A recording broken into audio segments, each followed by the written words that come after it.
Hoy Mars, may nagpadala na regalo sa inyo. Pero bawal pa daw buksan. Ah, sige Mare, salamat ha. Anak, may nagpadala na regalo sa atin. Ang laki naman neto, Nay. Kaso, bawal pa daw buksan. Ah, sige po, Nay. A few moments later. Kabadrip, mga bobo kasi, mga bobo!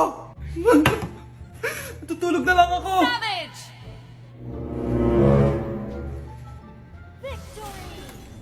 Yes, panalo. May tao dito.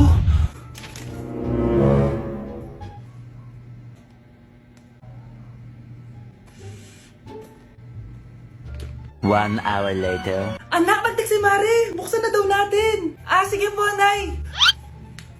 Bubuksan ko na. 1, 2, 3. Surprise! Sakit ah. Ay, sorry. Han? Han, I miss you. I miss you, Han. Managinip lang. Hoy, saan mo dadalhin yan? Ay, tatapon ko na po, Nay. Wag! Akin na yan! Asan na yun? Bakit basura naman neto? Nandito tatay mo, diba? Nung pinagsasabi niya, Nay, nasa ibang bansa si tatay. Hindi ba, Nay? Hindi ba?